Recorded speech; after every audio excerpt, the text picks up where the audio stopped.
Hello, everyone. Welcome to BuckeyeHuddle.com's postgame live. I am Mark Givler. We got Devin Radcliffe with me here. Ohio State upset by Indiana 13-10 in the Big Ten championship game, 1 versus 2. Buckeyes are going to be looking very hard at their red zone and short yardage stuff this week, I would imagine. Look, it was a great game, very evenly played. But Ohio State's going to be looking at the missed opportunities in this game and wanting some calls back and some plays back. And the undefeated season is over, and now we see where Ohio State gets to play in the second round of college football playoff. The loser of this game was obviously still going to get a bye. And, will the Buckeyes be the 2 seed or the 3 seed? I don't think that really matters because I think Georgia pretty much is locked into the Sugar Bowl. So I think it's a matter of, is Ohio State going to Dallas? I would imagine it's the Orange Bowl, but we will see what happens here. Devin, letdown, Indiana better than expected. Kind of how much of this is Ohio State? How much of this was Indiana? How much of this was coaching? How much of this was just letdown? First, I think we need to acknowledge that the new era of college football. You and I are both old enough to remember not that long ago what a catastrophic loss this used to be. This circumstance would have been not too long ago. This would have been it. And now as you led with, the discussion is which bowl game are they going to host in the second round? So again, that's not tried to downplay losing the Big Ten championship. It's the first time Ohio State's lost Indiana in 35 to 40 years. I can't remember specifically, but it's been multiple decades. So just want to touch on that first. But to answer your question, I think if you want to look at specifically, if you're going to start somewhere, and you've already mentioned it yourself, is you've got to go take this time before the first bowl game and look at what your red zone offense happened. I mean, it was really been not stellar, but not awful all season long. I believe I saw a statistic. It's at one point during the broadcast tonight that they were 5th or 6th in the Big Ten in red zone scoring, or maybe it would have been a red zone touchdown percentage or something along those lines. And even last week in the victory in the game, the offense did have a couple stall outs in the red zone where they had to settle for field goals. And again tonight, that was the difference in the game is, they had the ball inside the 10, was it 3 or 4 times, I believe, and came away with 0 points or something like that. I can't remember specifically off the top of my head, but number one place to start is not necessarily the total offense performance, but what is happening in the red zone that we cannot punch the ball in.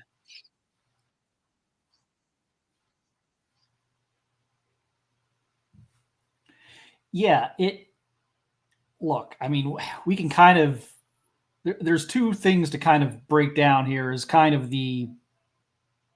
first of all, just the overarching theme of red zone offense. But tonight specifically, I hated those 2 third and 1 calls. I can't really tell you how much I hated those 2 third and 1 calls inside the 10 on those two late drives. The first, you're rolling Sayin out on both, which I don't like anyway. I don't like cutting the field in half like that when the field's already condensed. If Sayin was more of a running threat, I would maybe lighten my stance on that. But you have a quarterback who's not really a running threat, and you're cutting off about 2/3 of the field the way you designed those plays. The first one specifically, the one he rolled left on, was a 1-read play, and they doubled Smith, and the play was done. There was no check down. There was no secondary option there. That was all or nothing with Jeremiah. And, of course, you have to imagine Indiana is going to take Jeremiah Smith away there. So I don't know what the logic was there.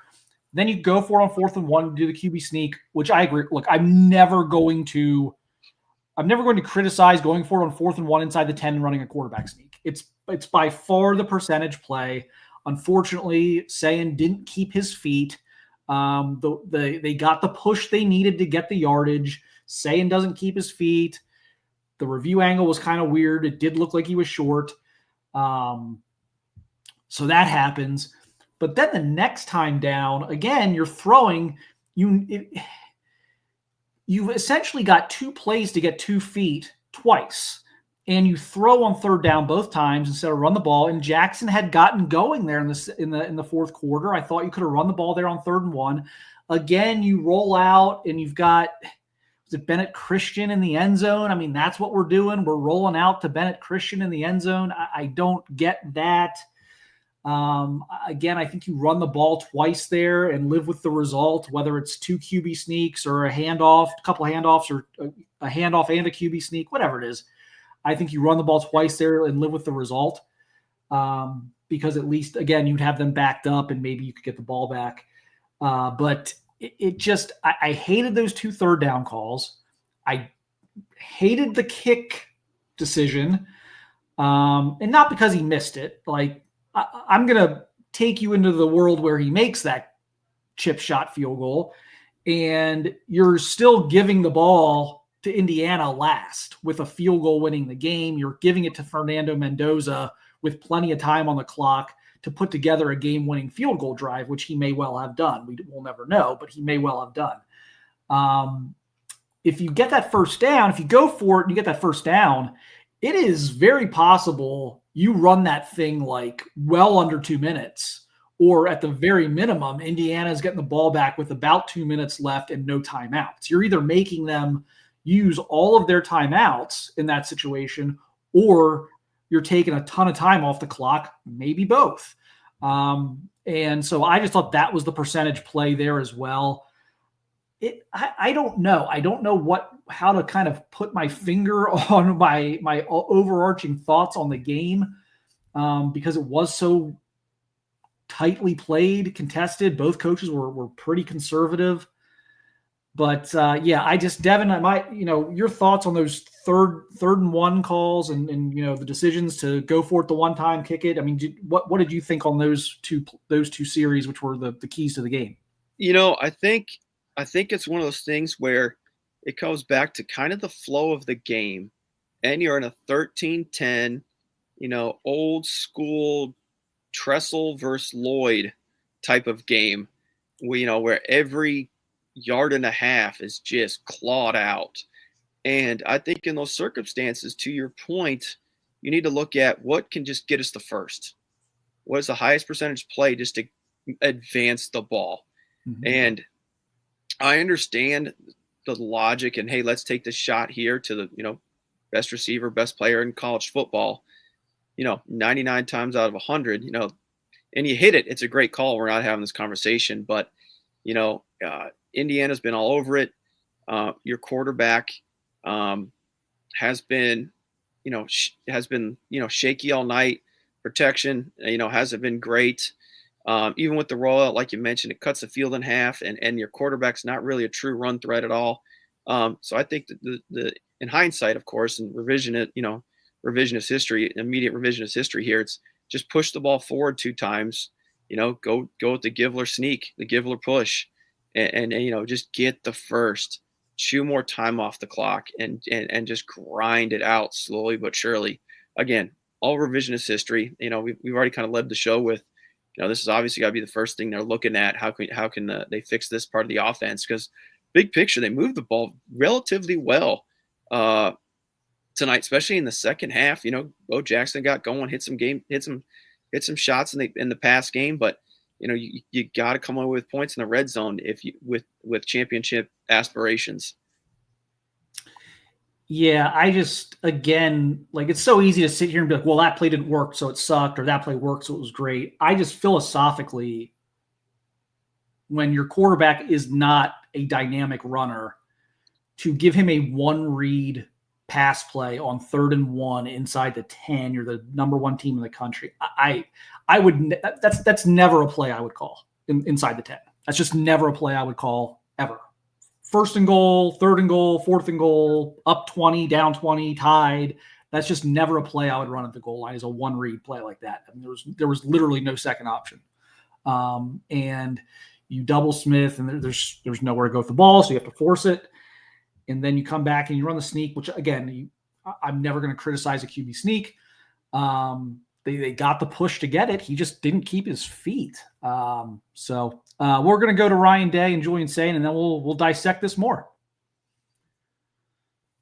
We will begin with an opening statement from head coach Ryan Day, and then open it up for questions. When the question portion begins, please raise your hand and we will bring a microphone to you.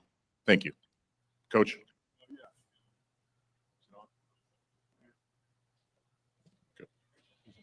Is it on? Yep. Okay. Very disappointed. Just overall with how we played.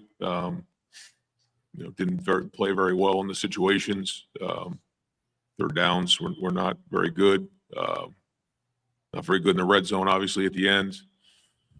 So, very disappointed. I thought Indiana played really well, did a great job, but just obviously, we're all disappointed in the locker room that we didn't finish out this regular season the way we wanted to.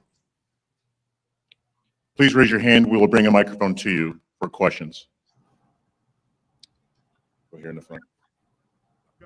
Okay, right here. State your name and affiliation. Yeah, Steve Hellwagon with Bucknuts 24/7 Sports. So, Coach, your team has allowed 6 sacks the entire season, and in the first 2.5 quarters, Indiana had 5 of them. Just what were they? I know they're a great defense, obviously, looking at their numbers, but what were they doing in particular that just made this a miserable night for the offensive line? Yeah, they obviously brought different pressures and twists, and but that was something that they had done all season. They're very good at it.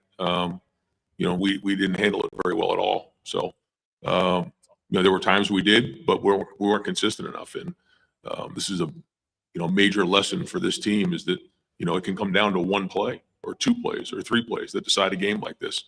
And so this is a tough lesson to learn. But we have to be more efficient across the board. It can't just be us doing our job once or twice, or 3 times. I mean, it's going to be every single time. And that didn't happen. And that starts with the coaching and then goes from there. Let's go here on the right. Name and affiliation. Yeah, Jake Trotter from ESPN. Ryan, could you go through the thinking, the decision making, and then the execution on the 2 red zones where you had 3rd and 1 and didn't come up with any points? Yeah, on the first one, we tried to sprint out to Jeremiah. It didn't work. And then we tried a sneak there that looked like we had. I guess they said that his knee was down. It was short. So, that was that one. And then on the next one, we tried to roll out on the 3rd and 1. It was batted down. And then felt like at that point, let's just get the 3 points and get the defense back on the field and see if we can play for, another possession, get a stop and get the ball back, kick a field goal to win the game. But we didn't execute that. So, at the end of the day, we went down there 2 times and ended up with 0 points, and that's how you lose a game. We'll go here on the left, and then we'll come up to the front. With Joey Kaufman, Columbus Dispatch, on the went for it on 4th and the kick, how much the fact that you guys have struggled in some of the sneaks last week in the rivalry game in Michigan, the sneak was short, and this sneak was short as well. How did that maybe influence the thinking there? Well, for the most part, our sneaks have been pretty good this year. How many have we not got this year? Just 2. Yeah. It's been pretty good for us, and we felt like we've been pretty good at it, but we didn't execute it, in this one. So, we'll have to, figure out if that's the right thing to do moving forward, and try to put our guys in the best position to be successful. Here in front. Ryan, Stefan Krajcik with Cleveland.com. You guys have stressed routine so much all year, right? Moving things around to make sure you stick to routine. I know you don't want to make excuses, but how tough was this week? Obviously, there was a million things you guys had to balance. Just did it feel like it threw off the routine? Do you feel like it impacted what happened today at all? Well, I would just say that, it was the same for both teams. So at the end of the day, that's our job, to come out here and, execute and win games. So, we're not going to make any excuses about any of this. We wanted to win this game. The guys had a good week of practice, but at the end of the day, we came up short. So we got to get back and figure out, why that happened, what the issues were, and, get it fixed because, the season's not over. Got a lot of football ahead of us. And hopefully we can use this as a way to get better as we head into the playoffs. Let's go here in the front, and then we'll go to that side. Yeah, Austin Ward, 97.1 The Fan. Ryan, with everything that was going on with Brian this week and going to USF, did anything change at all in the way you guys game planned or called plays tonight from the rest of the season? I'm not going to get into too many details on it all. I think Brian is, doing everything he possibly can to finish his time here the right way, and I appreciate that. And so, we're all involved with it, and we're all, doing everything we can to make sure that we put the guys in the right situation to be successful. We got a bunch of guys in that room, and we'll make sure as we head into the next few weeks that we're on point. We're doing our part. We have one over here to the right. Bowden Jerome, Lounge Sports Network. Coach Day, after missing the game-tying field goal, do you regret going for it on 4th and 2 at the end of the third quarter? I mean, when it doesn't work, I always regret it. So that's how it works. When it works, it's good. When it doesn't, then you want to take it back. So that's how life works. At the end of the day, we got to, make decisions in real time that we think give our guys the best position to be successful, and practice it enough to execute it. And when it doesn't, then certainly, we've got to deal with what comes with that. And that's it's my responsibility. So at the end of the day, I got to make sure that we're putting our guys in the right situation to be successful. Let's go here in the front. Bill Rubino at Substack. Ryan, the offensive line had been playing much better tonight. It had its troubles. Can you pinpoint why it struggled so much, especially in protecting Julian? I'm going to have to really, get on the film and figure out where most of the breakdowns were. I think there was some good play, but not good enough against a good defense. They've done a nice job all year. Continue to do a nice job. I think they were averaging 10 points going into the game and held us to 10 points. So you got to give them credit. But yeah, we'll get back to it and figure out what that was and what we're coming up short. And usually when that happens, it's everybody. It's not just one person or one thing. But it wasn't good enough, that's for sure. Let's go here in the front, and then we'll go to the back left.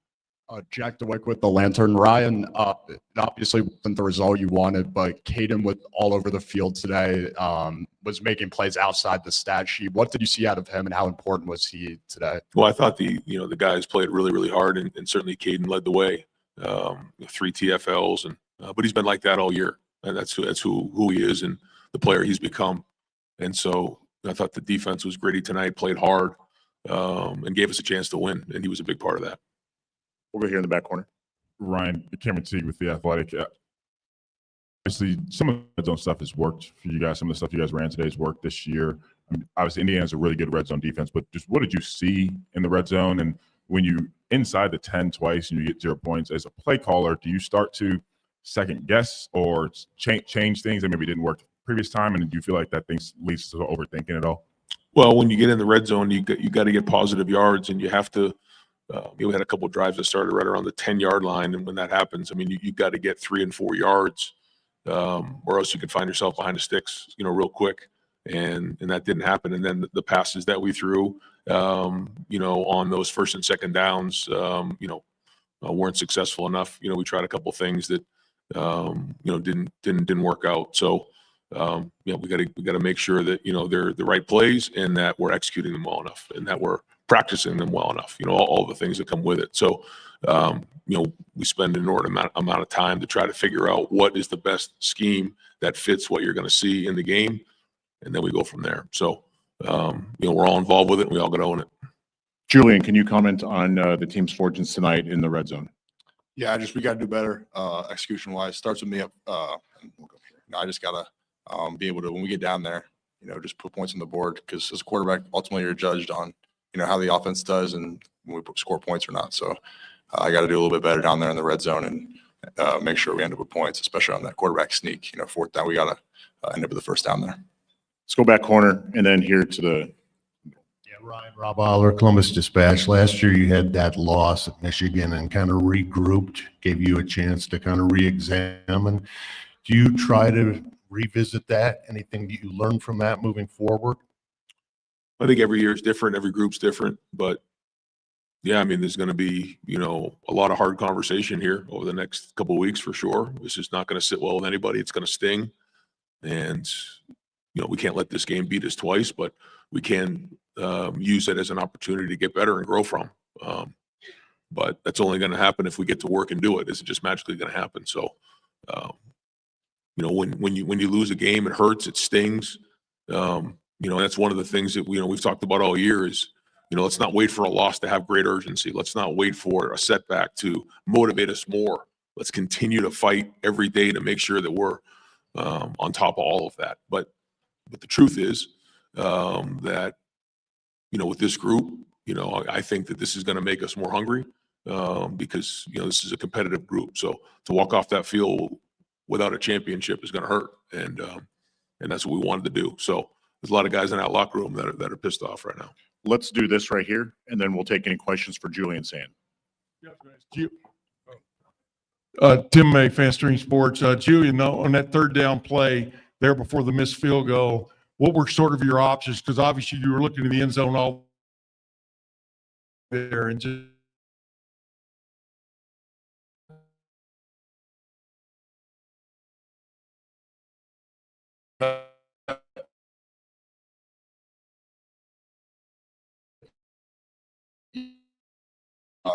I thought the defender was stay.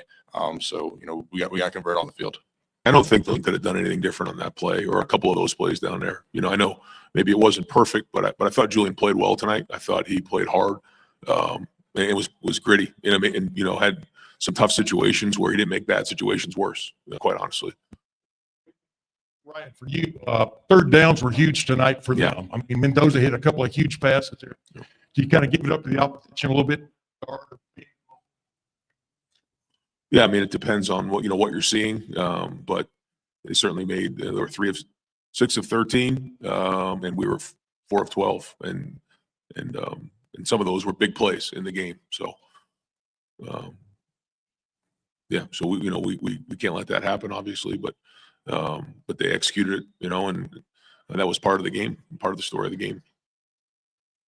Ryan, Doug Lamarice, the Bill and Doug Show. How much did you consider on the 4th and 1 before the field goal, going for it, and how might that affect your decision-making the rest of this season if you get in another spot like that? Yeah, I mean, obviously when you miss the field goal, you're sick over it, and you just second-guess yourself right from the jump. But I felt like that was a situation, I forget exactly how long the field goal was, but sort of a chip shot. Get the thing tied up, and let's go. We were struggling down there in the red area. And let's get the thing tied up and see if we can get the ball back and we'll kick a field goal to win the game. So when it doesn't work, you always got to look at it for sure. Questions for Julian? And then we'll continue the coach day right here for Julian. Yeah, Julian, last year, you guys ended the season with the 13-10 loss, came back, and were dominant the rest of the way. What's going to be the key bouncing back with the playoff in front of you and the opportunity to still win a national title? Yeah, I think last year, me being a freshman, I just saw that group stick together, and the leadership in that group, and they were together, and that's gonna be a big part for us is just sticking together and having each other's backs. Anything else for Julian? Right here in the middle. Julian, this was the second straight game back from an early. Just what is it like for a quarterback?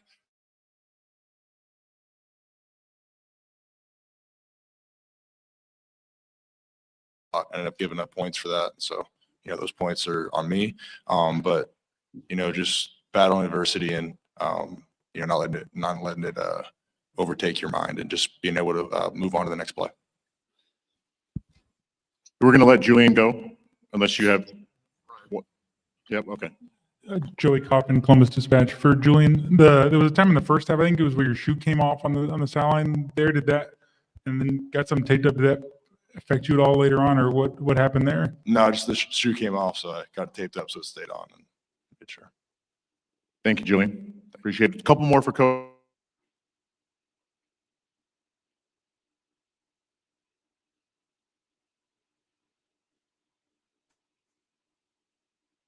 Middle. Sorry, back corner in the middle. Late in the game, was that just a matter of him being your best option at right guard? Was there anything wrong with Tegra? And I guess moving forward, what do you see at that right guard spot? Well, we wanted to split the work up a little bit in this game and take some pressure off of both of those guys. So we felt like that was the right thing to do in this game, and we'll decide if that's the right thing to do moving forward.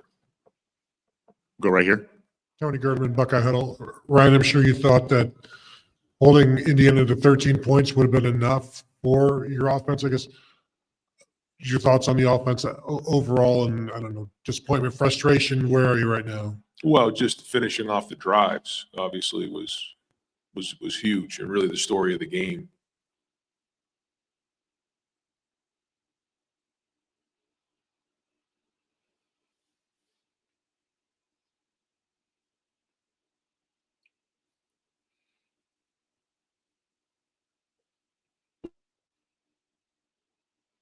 Decent drives, but when you get into the red zone and don't finish, they were playing a decent amount of coverage. So when they're playing that much coverage, you should be able to run the football consistently. When you're not, and you're not converting on third down, and you're not scoring in the red zone, that's the story of the game. And so,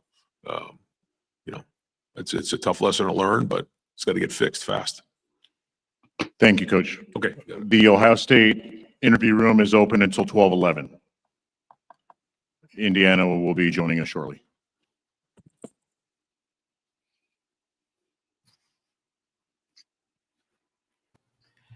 All right. Well, that was the Ohio State post game. Sorry, the internet there has been choppy.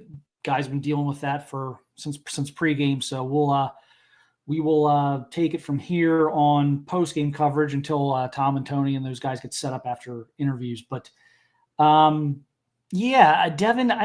Did you take anything from those comments from Ryan Day? I mean, obviously disappointed, of course, but I don't know. I don't know. He didn't want to answer the heartline question about game planning and play calling being different. What did you? Do you have any takeaways from those comments? I think the biggest thing he said, it's kind of coach speak, if you will, but it's true. You can't let the game beat you twice. We kind of led with it that when this era of college football where, Ohio State's looking at the 3 seed instead of the 1 seed, and they're still going to have a bye, as I guess what's the way this is going to play out. But you can't let it beat you twice. So you've got to go back and look at, all right, what happened and how can we make sure that this doesn't happen again? And, being very vague and very macro level there, but that's basically what you've got to do after a game like this, because, you were still able to move the ball, down into the red zone. I mean, you had scoring opportunities inside the 10 a few times, and you've got to find a way what's missing that can put the ball in the end zone. You heard Coach Day say there at the end that Indiana was playing coverage.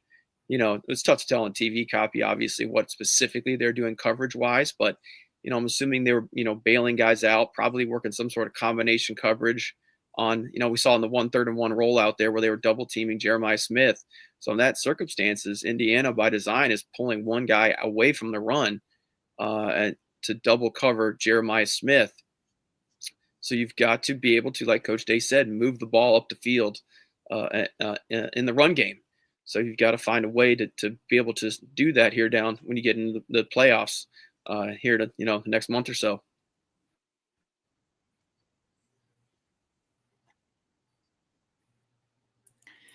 Yeah, it was clear what Indiana was doing in terms of dropping a bunch of guys into coverage. They weren't particularly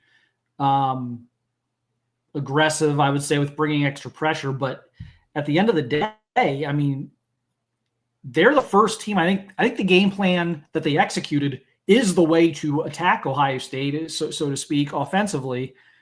But no one really has seemed to be able to execute that game plan because most teams have not been able to get pressure with their front four. And so you're putting Ohio State in situations where, they'll check you down the whole way down the field. or eventually there'll be so much time that someone will spring open downfield. But tonight, what allowed them, I think, to get away with what they were doing, and again, I think it's the way you have to play Ohio State, is they got pressure with their front four. They got a lot of pressure with their front four. This was not a good night for the offensive line, especially in pass protection. It got Ohio State behind the sticks. Just way too many negative plays for Ohio State. Just the sacks. There were a couple second and shorts where they got a nice run on first down or a nice pass. They got like 2nd and 2, 2nd and 3, and then they were in 3rd and 4, 3rd and 5 because they got a negative play, either a negative run or a sack or something. And so just way too many negative plays from the offense tonight. And again, I think the offensive line had a ton to do with that, because I think people were like, where's the downfield passing game? Well, A, they're taking it away with the coverage they're playing, but B, even if you wanted to, be stubborn about it and continue to force the ball down the field, there isn't enough time for those plays to open up. Your offensive line isn't holding up front. So I thought this was a really poor game from the offensive line, especially, and it seemed like it was largely a problem for that right side, which has been kind of the side that everyone's kind of been picking on all year. And I'm not saying every bad play was on the right side, but it sure felt like the majority of them were coming from the right side. Those negative and those busted plays were coming from the right side of the offensive line there. And so maybe that's something with the extra time off now that they can kind of amp up and continue to work the competition there on the right side of that offensive line. Because that was concerning tonight in the sense that they've had a little bit of issues in the run game on that right side of the offensive line. But now if you're having some issues in the run game on the right side, and now you're not pass protecting, now there's some very serious questions. Just think off the top of my head, you brought up some great issues. One of the things I don't recall seeing tonight, when you're getting overwhelmed with pass rush, is I don't recall seeing much screen game or quick out in the pass game to get the ball out quickly on the perimeter, just to try to slow the pass rush down a little bit. I saw Indiana, for example, hit a screen. It did not break, but they picked up some chunk yards. Ohio State was still able to rally, tackle, put them on the ground, force the punt, but pick up some chunk yards. So those are some quick, easy things you could do to help out your offensive line when you find themselves in circumstances like that where you are struggling with pass protection. And that happens to all offensive lines. I mean, this easily could have been said about Indiana tonight. How much pressure was Ohio State's defensive line? Had another phenomenal game. You saw the stat line. You heard the stat line from Kenyatta Jackson tonight. What do you have? I think they said 3.5 tackles for loss, and I don't know. I don't know if that includes the sacks or does not include the sacks, but that's awfully disruptive performance. And never mind all the knockback and havoc he was creating in the backfield. And Caden Curry obviously had another big game. He had a sack or two and a lot of pressure. So the defensive line for Ohio State even was causing a lot of problems for Indiana's offensive line. And you need to have those answers in your game plan so that when those situations present themselves, you have something to go to try and help out your offensive line a little bit. And I don't recall necessarily seeing that tonight from the Ohio State offense.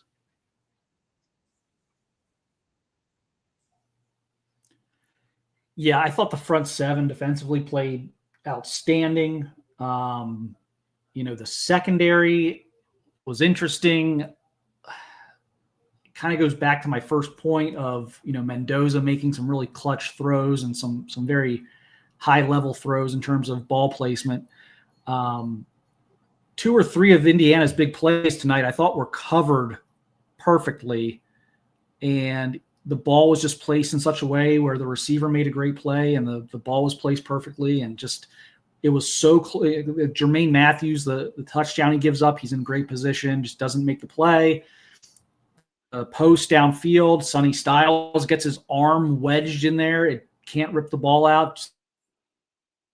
Just a very, very close but no cigar type of game for the secondary. But I thought the front seven played extremely well. Caden Curry gets my game ball because he completely wrecked this game. This would be the story. If Ohio State wins this game, 20-13, we're all sitting here talking about how Caden Curry just completely blew this game apart. Just everywhere. just sacks, tackles in the backfield, blowing up plays. He was running down plays sideline to sideline. He tipped one or two balls toward.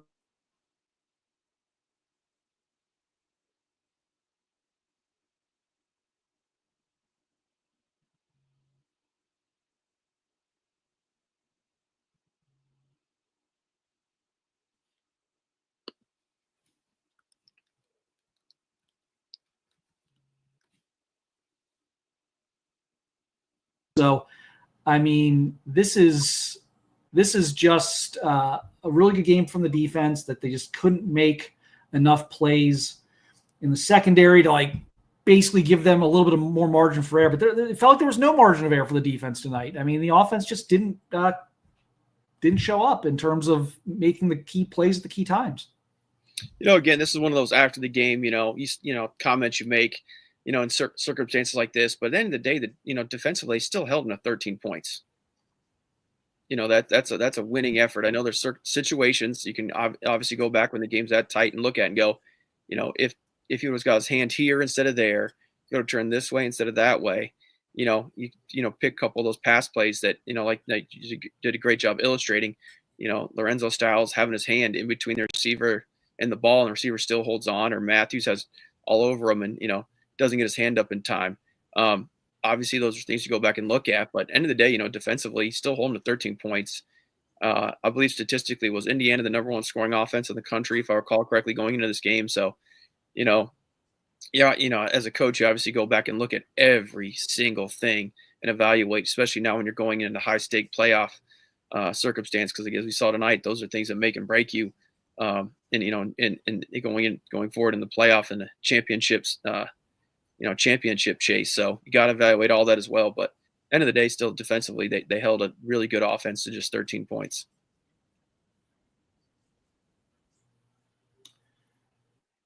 Yeah, I'm not gonna. I don't want to completely oversimplify this game, but I just think when Ryan talked about looking at everything, that's what you do. You kind of go through everything, be thorough, go through everything with a fine-tooth comb.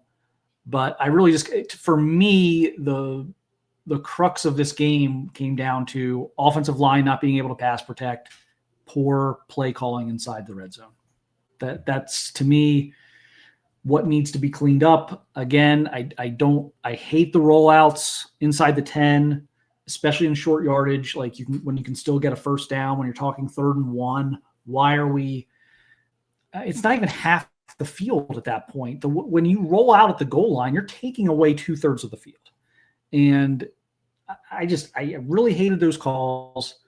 Even if those are successful, I don't know how the Jeremiah Smith play would have been successful in any universe, but unless he just did something totally superhuman. But just, I think if they can clean that up and get that right side, figure out what the heck went wrong tonight in pass protection, I think that's 90% of the battle. No, you're exactly right. I think circumstances of this game, it's still, we keep bringing it up, but that was kind of the backbreaker was the red zone offense stalling out. And, you punch one of those possessions in for a touchdown. It's a whole different tone to this post-game show that we're having right now, because you walk off the field 17-13 if you punch one of those in. So you definitely need to go look at those and figure out, all right, what can we do different to make sure this doesn't stall out again? Because if you go back and look at the offense last year, again, two totally different teams, that obviously goes without saying, but go back and evaluate, compare, contrast. The red zone offense for Ohio State last season was one of the best in college football. And especially down the playoff stretch, they were punching in those short yardage situations in the red zone and not settling for, and not having to settle for field goals. They were getting the ball in the end zone in a multiple different ways. So not necessarily saying you go back and copy that circumstance, obvious, the game plan from last season, because again, it's a totally different team, but there's definitely something that you need to go back and look at and say, hey, what are we missing here that's keeping us out of the end zone that just cost us the potential, the Big Ten championship and the number 1 seed in the playoff. Yeah, I mean, there's some personnel things that they don't have this year. They don't have a 240-pound tank at quarterback. That's, but that's, Georgia doesn't either. Georgia was very good in the short yardage in the red zone today against Alabama. So they figured some things out there. I will say this was underrated. I said it last year. I'll say it again. Quinshon Judkins is maybe the best goal line running back I've ever seen at Ohio State. Just an absolute nose for the end zone inside the 5. Just unbelievable. And I still think they're trying to develop that. CJ Donaldson's a big guy, but does he run low enough? Is the pad levels an issue? They didn't even really go to him today like they had in the past. That's been mixed success. Bo Jackson maybe could have got a little more opportunity down there. That's probably what I would have liked to see on those third downs, is giving Bo Jackson the carry and a shot to get 2 feet instead of rolling out and just hoping that you've sprung someone open. But they look. This is it's weird because we're dissecting this so much, and this is still a team that's probably, if not going to be the Vegas favorite to win the championship. They were tonight. They probably still will be. So it's like you don't want to overreact, but there are some things. There are some areas they weren't as efficient this year as they would have liked to have been. And then once they faced the best team they faced all year, those things became a little more glaring and a little more harmful. And so I think that's maybe the concern here. Again, I keep going back to this, but we're now in this playoff era where they have the opportunity to now 15 practices or whatever it is you get for that first bowl practice to go get it fixed. Try something new. Again, we keep harping on it, but exactly right. That was the backbreaker tonight. And, have the opportunity and to go try something else. It could be a simple fix of, instead of one running back being in there, and we're going to try a different running back. Instead of, I formation, they go back to the full house T. It could be something as simple as that. It could be, staying in, kind of generically speaking, we're going to stay spread, stay shotgun, and create an empty box. We're going to keep 4 wide receivers out there and force them to pull everybody out to cover the wide receivers. Not saying what they necessarily could be doing, but these are all just examples I'm trying to illustrate of potential things they could be looking for as solutions to this red zone scoring offense issue that manifested itself tonight. I'd love to see them spread it out a little more inside the 10. Put Jeremiah in the slot. Run a slant. Run an RPO there. You can run RPOs there. That's a great spot in the field to run an RPO. You can hand it to Jackson, or you can pull it and throw the slant to Smith or Tate or whoever. They can't really double. You can't really double a guy in the slot that way, or else you're going to have some real problems if you do that at the goal line. I think they need to think a little more creatively in that inside the 10. I think too much. Let's see how many tight ends we can get on the field, and I think it limits you. I think the defense. I don't want to take those receivers off the field if I don't have to. You know what I mean? Like, I feel like when you're going with like 3 tight ends like in the goal line, it's like, well, you kind of are limiting yourself in what you can run. If you spread the field out a little more, I feel like you can kind of run anything. You can still run power football out of a spread, a 3 wide type of setup, or even 4 wide. You can still run power football out of that at the goal line. You don't have to throw it out of that formation, but I would like to see them kind of get a little more creative there. I don't know what your thoughts on that are. So I'll give you another old coaching cliche here. Think players, not plays. You've got arguably the 2 best players in college football in 4 and 17. I think going to the playoffs, it's hard to hard to imagine them being off the field for any circumstance other than needed rotation, especially in gotta have it type situations, regardless of where you are on the field, because they'll command attention. Again, we saw it tonight on the rollout when it was just number 4 on the field. He commanded a double team that worked out for Indiana. It was a great coverage by them. But again, you just see having their presence on the field is going to draw, at least 2, And if, every defense, any defensive coordinator is going to have some sort of combo coverage answer that'll pull two more defenders out to both of those guys and really would empty out the run fit that you can hopefully then create some vertical push to get the ball in the end zone with the run game. And that's just by keeping 4 and 17 on opposite sides of the line of scrimmage to do that.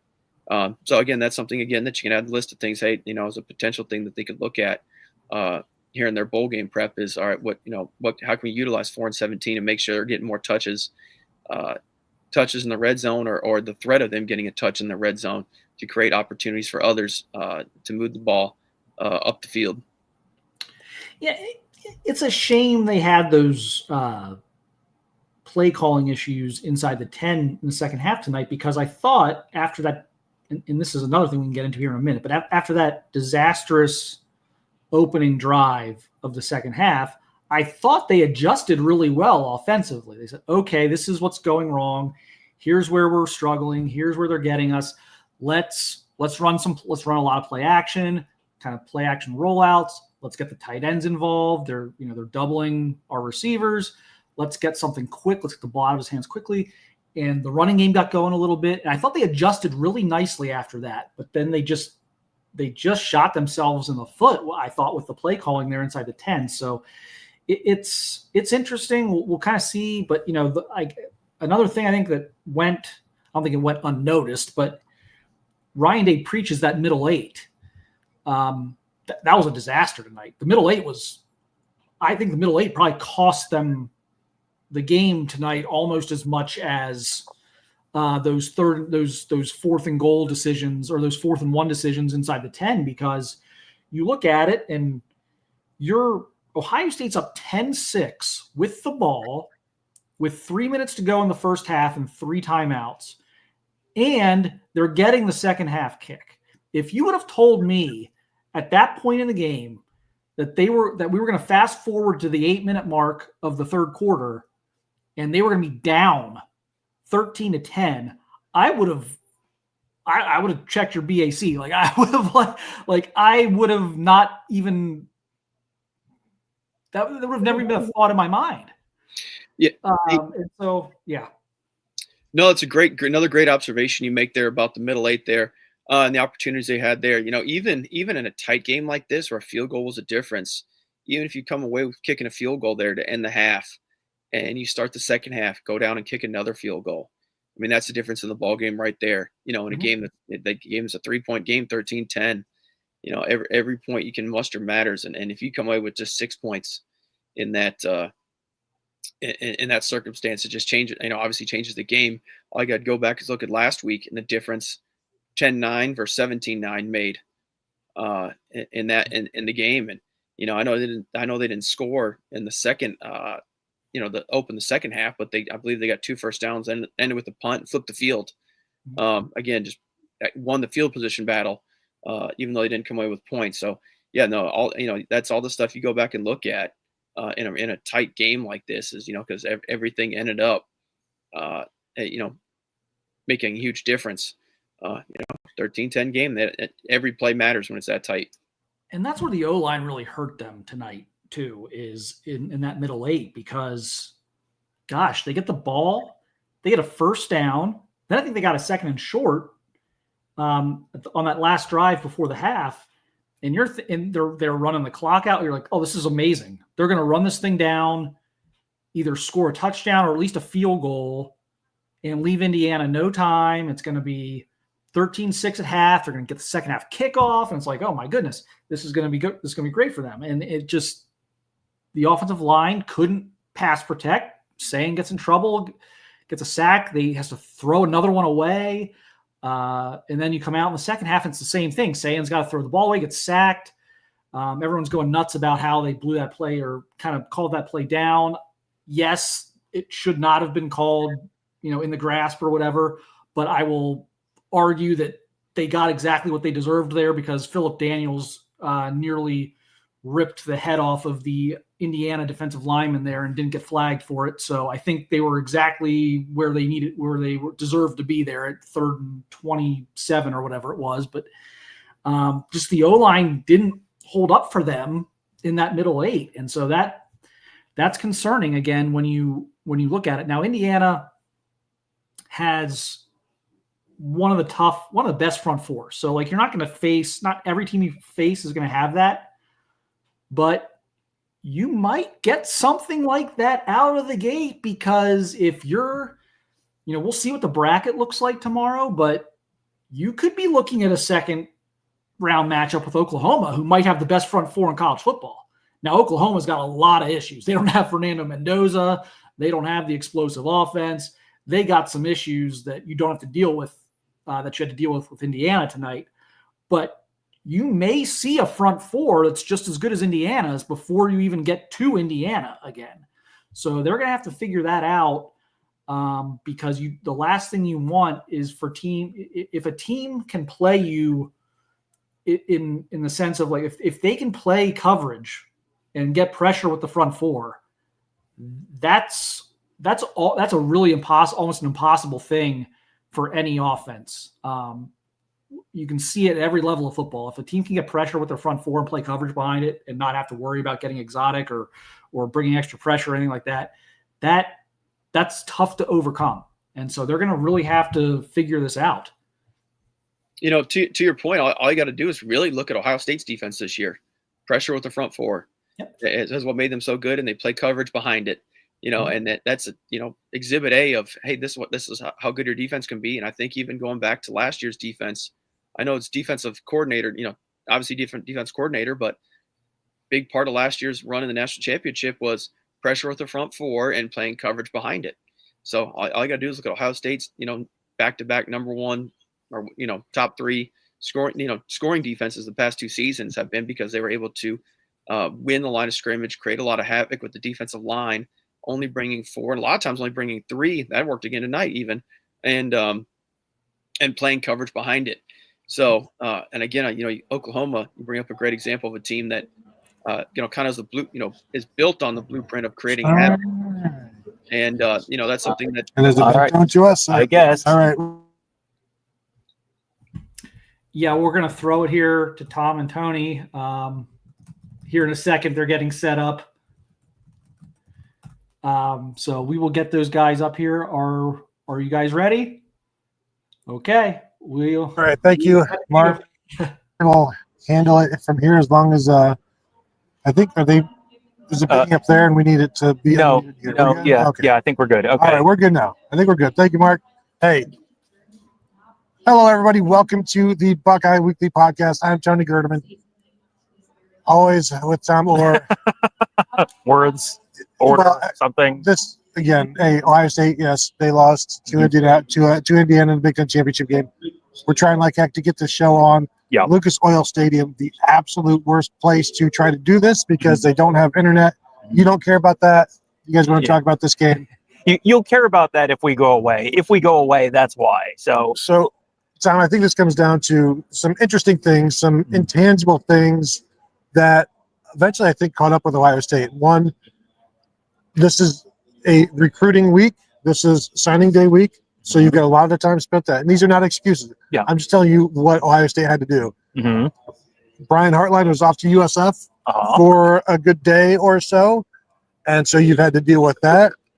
You've had to deal with the emotion of the Michigan game. Like, we didn't really, we talked about some of these things and that these are things that Indiana didn't have to deal with. Indiana had their own things. Like you're playing the biggest game in your school history. Oh, yeah. That's a lot to deal with. But I think everything caught up with Ohio State, but mostly the most impactful thing that caught up with Ohio State is the Indiana defensive line. Oh yeah. Yeah. It was I mean, first of all, let's be clear. Like Brian Hartline being in Tampa for a day and a half or whatever it was not why they were in 13 personnel perpetually in the red zone. Like there's stuff that has been all year. We've kind of been going, why do you keep doing this? And they keep doing it. And then tonight was the night that it caught up with them. But no, this is, I feel like this conversation, we really need to start this conversation with Indiana. Like I know this is an Ohio State focused show. I'm just going to make a list of true statements. Ready? Right. Yeah. The Indiana Hoosiers are Big Ten champions. The Indiana Hoosiers are about to have the Heisman Trophy winner. the Indiana Hoosiers are going to the Rose Bowl. The Indiana Hoosiers are going to enter the college football playoff as the number 1 seed. The Indiana Hoosiers are a legitimate national championship contender. All of these are true factual statements about a team that 2 years ago, was the perpetual laughingstock of the sport, the losingest team in the sport. I know that everyone's going to want to talk about the Ohio State side of this, and you will get to it, but holy crap, college football is a sport where lots of crazy, unpredictable things happen. 2007, crazy, unpredictable season. A guy from James Madison brought a bunch of guys from James Madison, and all those things are true.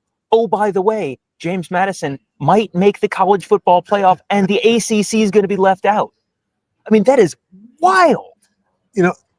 I felt like Kurt Signetti in the first half, playing a little bit not to lose. They weren't doing too much. It was like they were waiting to go and win the game. Yeah. And then when they had that opportunity on 3rd and 1, 3rd and 2 at the end, when they threw it, they did the Jeremiah Smith against Notre Dame. Yeah. Threw it to, was that Becker? Charlie Becker. Yeah. And Jermaine Matthews in coverage got beat. That was probably the worst coverage of the day.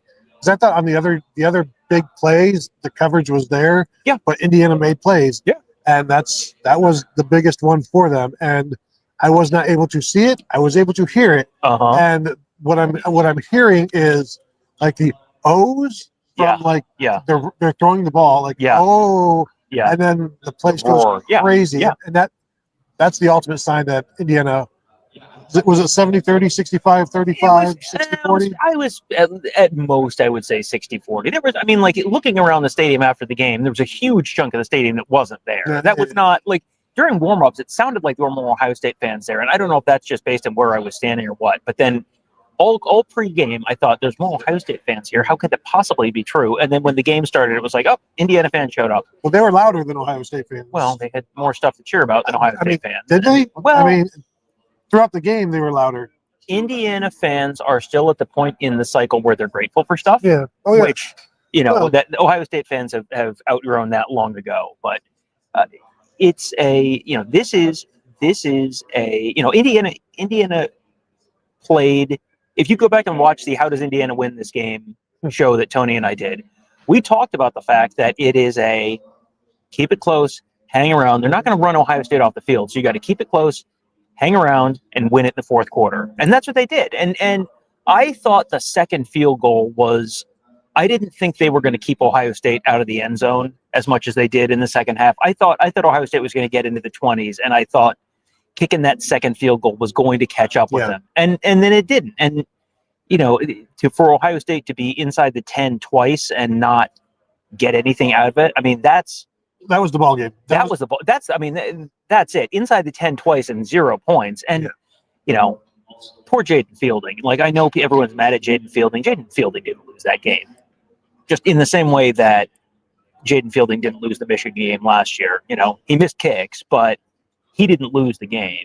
The game was lost in all the stuff that took a game that Ohio State probably should have won by a score or two and turned it into a game where, well, I sure hope the kicker makes a kick because otherwise we're in trouble. Ohio State's touchdown drive, 25 yards. Right. Yeah. That was it. That was a play by the defense. David Snickman comes away with the interception, and you have a drive of 70 yards, you have a drive of 81 yards, and you come away with nothing. As Ryan Day said, that was the story of the game. That's the most frustrating part, and really give the defense, the Indiana defensive front seven, a huge, all of the credit because we've not seen Julian Sam pressured like this at all. They wanted to throw downfield, and there were times that he just couldn't. He was looking downfield, and by the time he was starting to dial it up, he was tackled. He was thrown down. Yeah. So this one, as Ryan Day said, this is the pissed off team you've got right now. Great. They've turned that into something before, and they're going to have an opportunity to do that now. Now that they've tasted their own blood, and they're going to have to, do you know, or does this come down to the rankings? Is Texas Tech going to the Cotton Bowl? So it's there's not a specific tie as far as I'm aware, because it's based on the conference tie-ins. So the Big Ten champion goes to the Rose Bowl. Indiana fans, if you were watching, book your tickets. I know you're thinking you're going to go to other games, and you very well might. You probably will. We have been to all 6 New Year's 6 bowl sites over the last 7 years or so. 5 of the 6 are like, yeah, if you want to go, by all means, you should go. Go to the Rose Bowl. Listen to the words that are coming out of my mouth. Go to the Rose Bowl. Do not think, maybe I'll go the next time. Go to the Rose Bowl. Like if you, and I understand it's expensive. If you don't have the money, I get it. If you don't have the money, don't go to the Rose Bowl. If you do have the money, not optional. I am telling you, I am ordering you to go to the Rose Bowl. How do you feel about the Orange Bowl? Well, and that's where Ohio State may well be. Correct. I don't believe, the ACC champion would be the one that would be contractually tied into the Orange Bowl, and there's not going to be an ACC champion in the top 4. There's not going to be an ACC champion in the top 16, probably top 12. So did Duke win? Yes, Duke won in overtime. James Madison won last night. Unless something real wild happens, unless they really put their fingers on the scale, Tulane and James Madison are going to be in the college football playoff. My expectation would be Ohio State is probably in the Orange Bowl because I don't believe there's a contractual tie-in. If there is the Big 12. The Big 12 is normally tied to the sugar, right? The Big 12 is tied to the sugar, right? Right now it's just the sugar and the rose. So my guess would be they would put Texas Tech in the cotton because why would you make them fly over to Miami? So I would guess Ohio State will be in the orange, but that won't be official until tomorrow. And theoretically Ohio State could fall out of the top 4. Theoretically, I can't fathom how that could possibly I don't know how you happen. could punish either of these teams. No, that was a game where midway through the third quarter, I was like, these two teams are going to be the only thing that's going to happen to the loser of this team is they're going to have to potentially have Georgia in their path in the semifinal. That's it. Like I would bet a decent amount of money. It's 1 Indiana, 2 Georgia, 3 Ohio State. It could be 1 Indiana, 2 Ohio State, 3 Georgia, and that wouldn't shock me. Just the way Georgia beat Alabama. That probably lets them say, okay, you're number 2. The difference between number 2 and number 3 is really not that significant. Just playing number 6 versus number 7. And there are scenarios where you might rather be 6 because you might play like a Ole Miss instead of an Oregon or something like that. So, and they may be able to sort of put their thumb on the scale to get, Ohio State 1, Indiana 1, Ohio State 3 keeps those two teams from playing each other until potentially the championship game. If you could potentially keep number 2 Georgia from playing a number 7 another SEC team, so you could have number 3 Ohio State play Ole Miss and Georgia play Oregon, and those are much more interesting matchups than a Big Ten team playing a Big Ten team and an SEC team playing an SEC team. I have a feeling that that's how that will work out. However, that will make the TV folks happy, I'm pretty sure. Ohio State had 22 plays in the first half.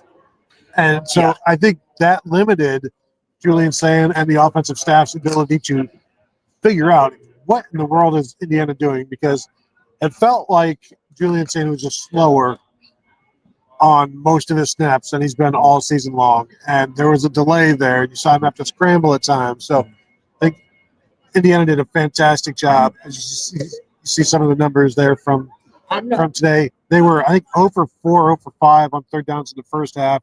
They started out 0 for 5 in the game. Finished 4 for 12 on third downs. Again, 0 for 1 on fourth down on Julian Sayin falling down before he can get pushing.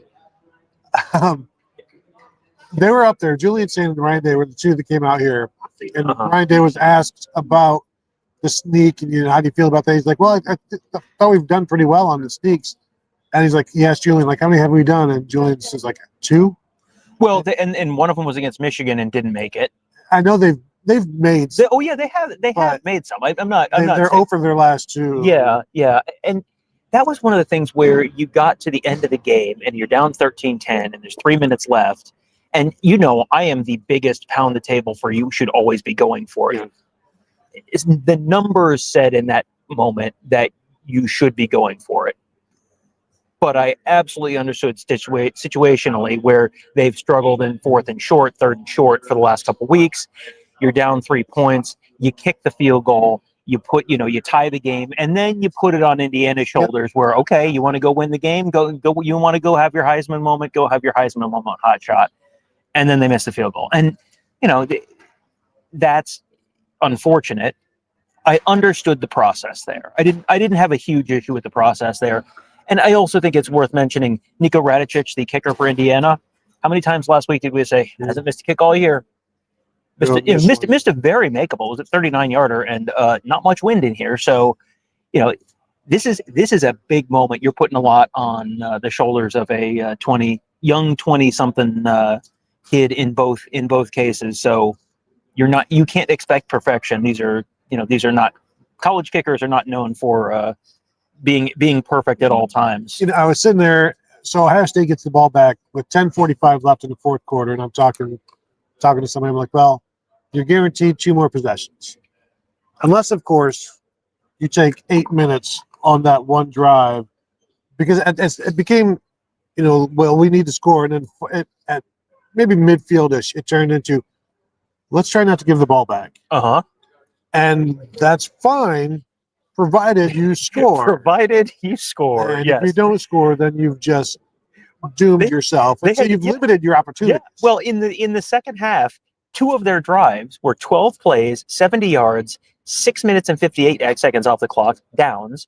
15 plays, 81 yards, 7 minutes and 57 seconds off the clock. It's an entire missed quarter. field goal. That is an entire quarter. It is 14 minutes and 56 seconds, 55 seconds. That is an entire quarter. 2 drives, 151 yards. So they're lining 27 plays. How many points? 0 points. 0 points. I was headed to the elevator as fielding was lining up. And based on the reaction, I'm like, well, that's a miss. And boy, not great, Bob. And I thought, you know what? Get downstairs, watch this overtime game or whatever it happens to be. And it was a great game because this was not a lot of scoring. Yeah. But boy, they'd love this in the SEC about all of these, the defense, the SEC Oh, defense. yeah. Well, yeah. But this was one where you're constantly like, any play could win this. And there were a couple times Bo Jackson, when they were limited to when he gets tackled by the hip as he's about to break into the end zone for like a 14-yard run. Yeah, that was right up the middle. That was one where you want to see the impact of having Jeremiah Smith and Carnell Tate on the field in the red zone. Yeah. They're split out to the left. Indiana's got 4 over 2. They got 4 guys over 2. Guess what that does? Everywhere else. Guess what that means, Tony? That means you've got 9 guys, and they've only got 7 on the whole rest of the field. And Bo Jackson was running. It was a great. They got the look. They called a play. Bo Jackson's running away from them. They've got numbers, and it just got tackled by that much. What? Let me preface this by saying that I recognize that Ohio State's coaches are not stupid. Right. So there has got to be an explanation for this that is not, they don't understand this. So there has to be an explanation.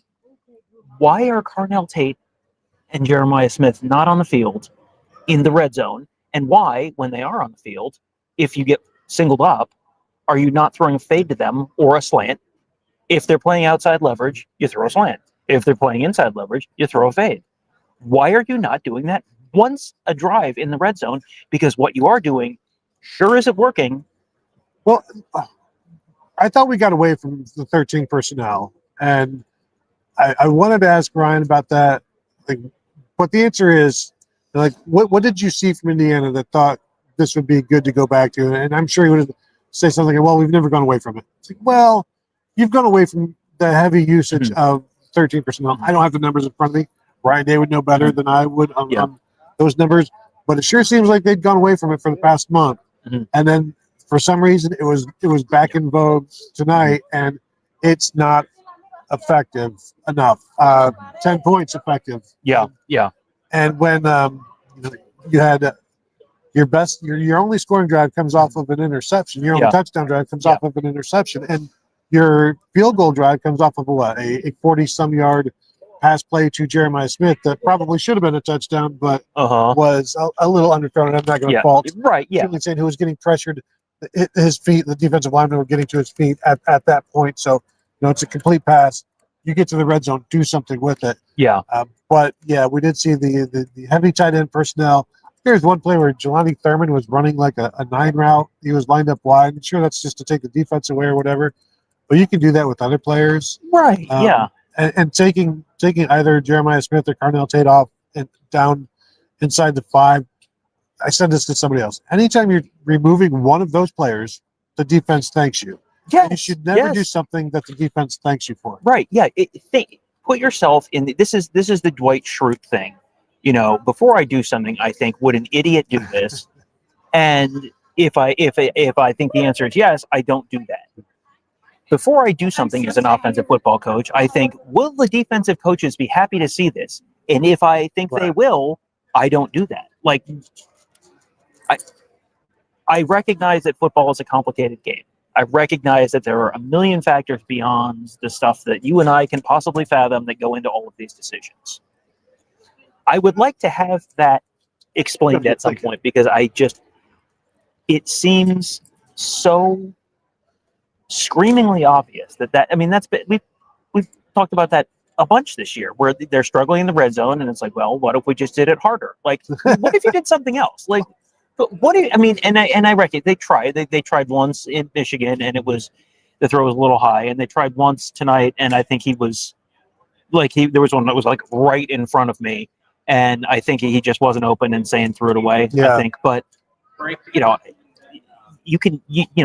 they tried lots of stuff once that didn't work, and they went back to a bunch of it, and they didn't go back to that. That just perplexes me to no end. But this is the theme of all the post-game conversations with all the players for Ohio State was, basically, yeah, we've been here before, we've seen this, we know, we were in this situation, a game with this exact score last year, in a moment. That game was far more devastating than this one. This is all week we said, like, this is a game that we're so excited to watch these two teams play. This is going to be such a great matchup. It's going to be such a great atmosphere. 100% lived up to every single bit of that. And both teams are going to still go in. And, what was at stake here was a trip to Pasadena and not having to play Georgia until the potentially national championship game. That was what was at stake. That's it. And, and the Big Ten championship trophy, and probably the Heisman. But this is not a season ender. Like, I was here in 2000. I was here in 2013. That was that was like devastating for Ohio State and everyone involved. This is like, this. I think they're upset. They're angry. Like, Caleb Downs apparently was very angry. I was not in there. Like, Caleb Downs was like mad. But it's also, this is like, you've been here before. Tony, as a group of Scandinavians said at one point in the mid-'90s, you get knocked down and you get back up again. You never let them keep you down, Tony. That is what, if the friends from Chumbawamba have taught us anything, I think that is the thing that is my big takeaway. There was one point where Ohio State had it down in the red zone. It was like 1st and 10 in the red zone, and I'm like, can we just fast forward to 3rd and 7? And it ended up being 3rd and 6, and it's like, so you were way off. Did you apologize? Yeah, of course. Like, oh boy, but yeah, it's interesting to see. Like, they are trying it on Heisman mode when they don't need to, and there were some bad. Like, look, we're talking about everything, right? Did you see Kenyatta Jackson get tackled by 2 offensive linemen? Okay, so I want to frame this very carefully. Right. I was thinking, like, I want to tweet something about the officiating tonight, but I want to do it after Indiana gets screwed by a play. And then there was one, and I thought, oh, this is my opportunity, and I didn't do it. And this was not like, oh, it's a big Big Ten conspiracy to help Indiana win, or a big Big Ten conspiracy to help out. This was just like, congratulations on officiating your first college football game ever. It's wow, I can't believe they gave you this assignment. But two dudes tackling Kenyatta. Well, Jackson. there was a lot of holding that was uncalled, and Ohio State's right side of the offensive line was not exactly exemplary. They weren't holding. That's why. And there was there were some pass interference calls that probably could have been made on both teams that were not made. The one on Lorenzo Styles Jr., where they got the interception. That was not pass interference, even though he got there way early because did they explain this on the broadcast? Yeah, behind the line of It was behind the I'm watching the game. I can't see the broadcast. yeah. They were behind it was thrown behind the line of scrimmage, so you can't. That is not. Didn't realize that. Yes, well, they were booing. The other one, the forward progress of Julian Sayin on the 14-yard sack that made it. Third and 12, it turned it into a 3rd and 29. It's like, well, that's the end of that drive. Well, except then on 3rd and 29, Ohio State lines up and is going to throw like a screen or something, and Indiana calls timeout. And that was right at the beginning of the second half. I thought, oh boy, that's a timeout that they are really going to need later. And then that's not how the game played out. But yeah, so the refs totally screwed Ohio State. I think. No. It's just, but just interesting to see. Some bad calls here and there, but again, Indiana made the plays to win the game. Yeah, and we have a bunch of super chats we need to get to from the Mystic Arts label. Fire Ryan Day, hire Kurt. We were not prepared at all. How the hell did this happen? Indiana is supposed to have awful players. Ryan Day, I don't think. Let's talk about that. Okay, so Indiana does not have awful players. Right. If Indiana had had awful players, they wouldn't be here. Kurt Cignetti's not magic. They're 13-0 now. He's just a very good football. Yeah. They have the quarterback who is literally about to win the Heisman Trophy. Like, you don't, outside of Gino Torretta, bad players don't win the Heisman Trophy. It's not like this is, you don't get to the point that Indiana's been 2 years in a row. And it's like, wow, can't believe they got lucky 24 times in a row. Like, incredible. Like, they're not, we've said this for 2 years now. You don't absolutely annihilate bad competition every single week without being a good team. Now, last year they had, this is still a team that has scaling problems. We've talked about that all week long, where, yeah, they can put up 60 points against bad teams, but as soon as they play good teams, they're going to struggle to score. Now, 13 points happen to be enough to get them a win tonight. I think this is a team that, frankly, if these two teams are on the opposite sides of the bracket and this is the national championship game, sign me up. Sign me up right now. I would watch that game again. 10 out of 10. It won't be the same game. Right. But, like, those two teams again, sign me up. They want to see each other again. Oh, yeah. Now, that game is Indiana football validating everything. Everything. Yeah. You notice you don't hear the Peter Burnses of the world saying, oh, just wait. They know. If Indiana plays Alabama, Ole Miss don't want that smoke. That is not. I don't think that'd go well for Ole Miss. Now, we can talk about Ohio State getting outcoached and the lack of preparation, and I don't know that you can necessarily argue that or argue it successfully.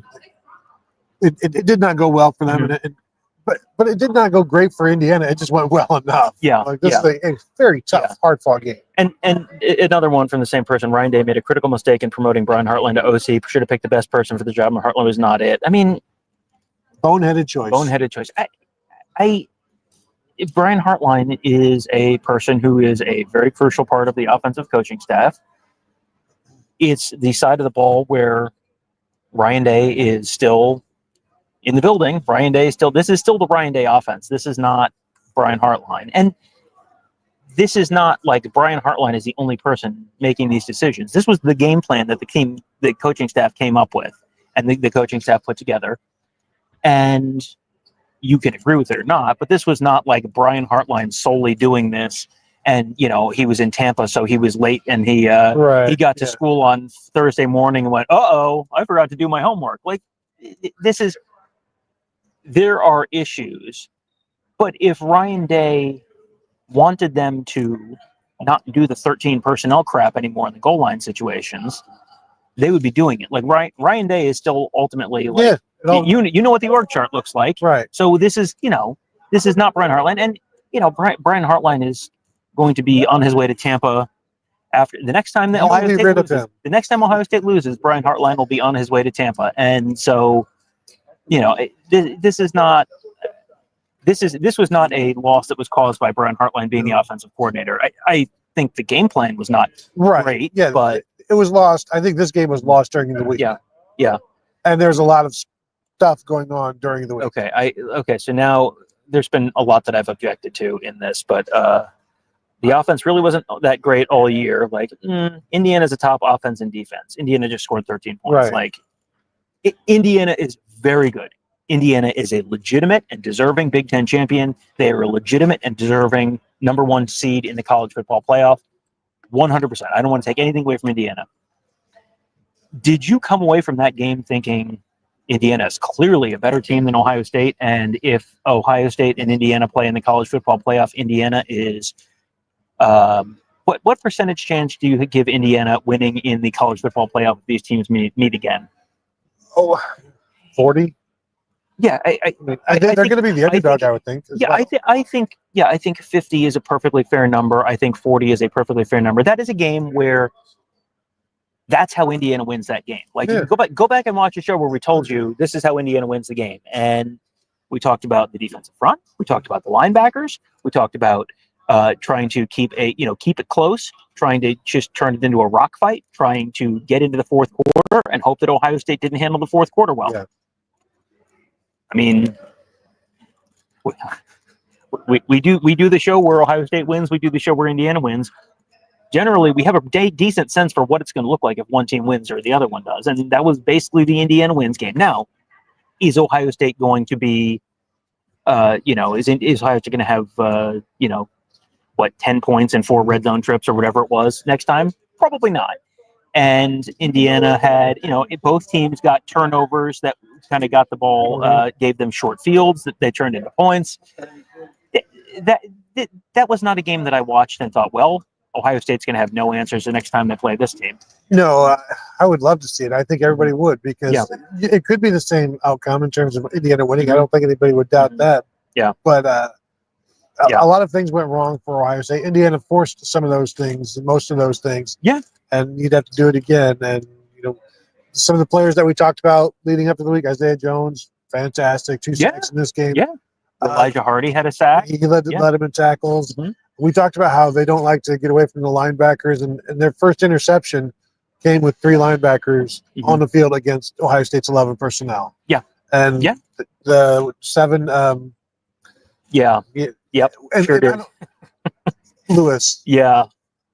Maybe I don't know that Lewis Moore. I don't know that we gave them enough credit during the week, because he made a great play on the ball and got in there and jumped it. And another early interception for Julian Sanders. He says, I can't do that. Yeah. And I would agree. Yeah. And one more was, how does the Indiana receivers look better than Ohio State's? Did they? I mean, Ohio State had more passing yards. Charlie Becker is phenomenal. Like, we talked all week about Charlie Becker. You want to ask a question about wide receivers? How the heck did Charlie Becker not start until, Charlie Becker didn't play until? Yeah, talk to Cignetti about it. Yeah, Elijah Surratt was hurt. Was it Elijah Surratt was hurt against Penn State? Like, Penn State, that was after Ohio State played Penn State. I think half a season without Charlie Becker. And then he came in and it was like, holy crap! And then 6 catches, 126 yards, including the 51-yarder right at the end. I mean, he is phenomenal. And that was, I think, the one at the end was the worst coverage of the day. I said that earlier. Like, the one was that Matthews? Yes, coverage. Yeah. And he caught one on Lorenzo Styles that was deep, and Styles had his arm in there. Becker caught the arm as well. Very, very good day by him. Elijah Surratt had the touchdown on Matthews as well. Not a great day for Jermaine. So, he's kicking himself, and he wants another shot at these guys. Well, and you know what I go back to? You remember the first Oregon game last year? Remember Denzel Burke's day? And everything was lost after that, and nothing ever got fixed ever again. This is I feel like I'm taking crazy pills comment of the day. The offense has been middle of the pack all year. What are you talking about? Ohio State's offense in SP Plus, number 5 in the nation in SP Plus, and I think they're top 5 in FEI. They're top 5 in most scoring categories. Like, we need to control our emotions in the comments. Well, and I think it's probably middle of the pack yards per game, where they're not striving for a bunch of yards per game. Yes, they're also never down to where we need a bunch of yards to get a bunch of points. We've got enough points. We don't need any more yards. Ty Riggs wants to know, why did we waste time running with the best wide receivers? And I think this kind of ties into this one from 444 Chroma. Are we a snow team now? What happened to fast track? I feel like right side of the offensive line happened to fast track that if you can't protect, that limits what you can do in the passing game. Now, I think there were plenty of opportunities that got left on the table, even understanding the offensive line thing. But I think that certainly does factor in. Yeah. We said it against Michigan. If you protect Julian Sand, you'll win. Said the same thing here. Yeah. If you protect him, you're going to win. And I think he saw some things that, like I said, slowed him down. But then the pressure was just, we haven't seen that from this Ohio State offensive line all year long. Even when they were questionable, they're still trying to find themselves. Yeah. We haven't seen them shaking like this. And they're gonna look at the film from this and be like, this is terrible. I never want to see this again. I never want this to happen again. Well, you had a better view of the offensive line than I do because I'm down on the field. You're up in the box, so you have a better sense for. I got that lots of stuff was coming off the right side. I got that. I felt like there were moments where I thought, oh boy, Philip Daniels is not having a good game, but he stayed in, and they pulled Tegra and put Gabe Van Sickle in after halftime. Was it more Tegra than Daniels? Was it just kind of like both of those guys, but they feel like Van Sickle is maybe someone who they can put in, and they don't necessarily have someone at right tackle? Van Sickle didn't play against Michigan. Is that? I don't believe so. No. Clearly, they felt things were going okay with Tegra, and then boom, they weren't. So it's like, well, we've got to do something. Yeah. And then there was also pressure, I think, from the left side because we saw Julian having to run to the right as well. So and escape that. I don't think you give anybody kudos for their job on the offensive line today. No, because they didn't establish the run. Bo started to get going a little bit there, but when you can't convert third downs, right, you can't learn enough about the defense to figure out what they're doing, right, and you can't get a running game going. You can't establish anything because you just had 3 downs, and one of them or 2 of them were a rush, 1 or 2 were a pass, and now you're punting. Yeah. Bo Jackson finishes 17 carries, 83 yards, 4.9 yards per carry, and a long of 20, so it wasn't like skewed. Kalon Black, 16 for 69, but had a long of 37. So really, you take out the one long run, and they rushed for like 34 for 9. I mean, really like 3 yards a carry. Ohio State actually outrushed them, really, except Julian Sayin had a real bad day. I mean, a lot of sack yardage, and the 17-yard loss on the one that got blown dead kind of skews those numbers a little bit. Smidge. So Mike Farino says very frustrated with the goal line play calling, but overall they got inside the Indiana 10 4 times. 3 of those times they did run pass. The 1 touchdown sequence was run pass. Need to be better there. I don't disagree with any of that. Now, is it okay if they run pass with 3 or 4 tight ends? I'm asking for a friend. No. Can I just say no and we move on? Murphy Serafino says red zone was brutal. That was the game. One touchdown and 4 trips. Yeah. Not being able to finish the drives out. Yeah. That's always going to cost you. That's the story of this one. Well, and this felt like all the stuff that all year we kind of went, yeah, they won, but you got to keep an eye on the right side of that offensive line. Yeah, you got to keep a line on that the short yardage. Oh, you got to keep an eye on that red zone. The defense. Once again, this is a defense that now has gone through 13 games and no one has scored 17 points against them. That's nuts. That's nuts. Ryan Day was asked after you missed a field goal, did you regret not going for it on 4th and 1? Who asked that question so I can smack him in the back of the head? It was. I was like, who can I blame? Those somebody from a place I've never heard. 444 Chroma says offense in disarray and no answers, plus missing a crucial field goal. I've seen this movie before, and it feels like the hallmark of a Ryan Day loss. Well, I think when Ryan Day has lost, when the offense is rolling, how many games has Ohio State lost where the offense was rolling? Georgia. End of list. I mean, yeah, because the Oregon game in 2021, that was not rolling. And the Oregon 2024, they got to 30. 30 you probably should win, but they weren't like rolling. But this is generally, when you're an offensive coach, this is what it looks like when you lose. So it's like, when the offense isn't rolling, this is what it looks like. And sometimes you just have this is the NCAA tournament conversation. Like sometimes it's just a matchup thing. And Indiana's front seven was not a good matchup for Ohio State's front five on this game, and there are counter punches there.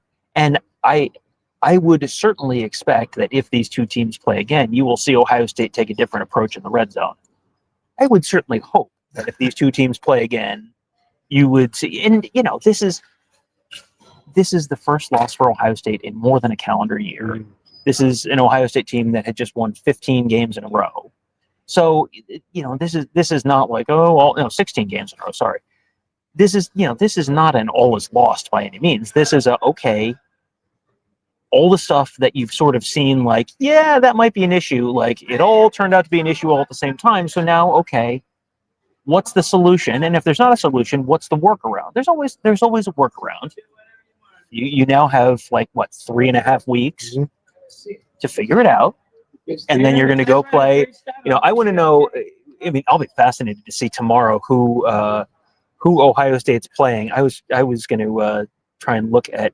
I can't remember the playoff bracket and where things. I think it's like in Oregon or Ole Miss is probably depending on if they're 2 or 3, and they'll probably sort of offset those to not have them not have them play another Big Ten team. Ole Miss. Yeah. So based on the rankings this week, number 3 would play the Ole Miss Tulane winner, and number 2, if they just slide there, would play maybe the Texas A&M Notre Dame winner. I got to tell you, if Ohio State, if Ohio State is if Ohio State gets their choice, 3. Oh, I think Ohio State. I think Ohio State would much rather be 3 than 2, because then you're gonna Ohio play a Lane Kiffinless Ole Miss rather than Texas A&M or Notre Dame. Yeah. That's not even a question. No, that's give Ryan Day the option there. I do wonder I certainly wonder what the committee is going to do, because Georgia dominated Alabama. Mm-hmm. You could see them a conference champion, an SEC conference champion with 1 loss, correct? Georgia? Yes, yeah. Now, they were the number 2 seed. I don't know if you've heard this, Tom. The number 2 seed in the SEC championship game. That was one of the things I kept hearing after Alabama lost. You can't drop the number 1 seed in the SEC championship game. That was a new one on me. Oh, wow, really? That's so fascinating. Can I guess what network you heard that on, Tony? Can I guess? No. Hang on. Let me rephrase that. I bet I can guess what network you heard that on. I'm not taking any bets on that one. I will lose. The house will lose that one. Todd says, what about our stellar kicker? Even the first field goal was shaky. I didn't get a good look at the first one, but the first one against Michigan was this close to being wide left. Yeah. Well, and so this is one of those things where you now have this data. Yeah. You can factor that into your decision making. If it's not 27 yards, that's basically 2.8 points. You figure he's going to make it about 90% of the time. Well, if the number's not 90%, then that factors into your decision making in terms of your expected point value. So now you have to be able to convert 4th and 1.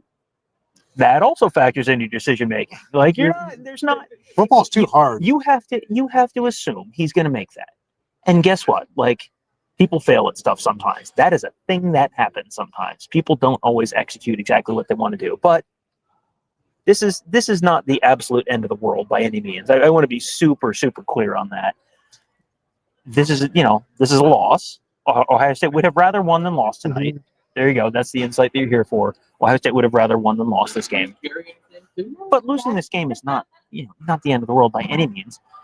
If you have a memory 12 months long or longer, you know that already. Well, I said this, I wondered this before the Michigan game. They lose the Michigan game last year, and they use that to motivate them. I don't think you can do that twice, right? I don't know that you can do that twice to be devastated and then somehow climb out of the rubble stronger than when you went in there. This is a different kind of loss, as Ryan said. Now the team is not breaking up or needs the team meeting. They're angry. Oh yeah, and they they want to show how angry they are to anybody that will listen or take the field against them. That's well and good, but you have to show it. The defense has to be frustrated. I know Caleb Downs sounds frustrated to give up 13 points and lose the game second year in a row, because that is enough points. That's all you should have to do as a defense. Give up 13 points, and you should win all of your games if you have Ohio State's talent. And so this is going to be a game that frustrates and sticks with the offense and Ryan Day and Brian Hartline for a very, very long time. Or at least, I don't know how long it'll stick with Brian Hartline, because he's going to move on and do things, but this is going to be a hard one to forget. Yeah, for sure.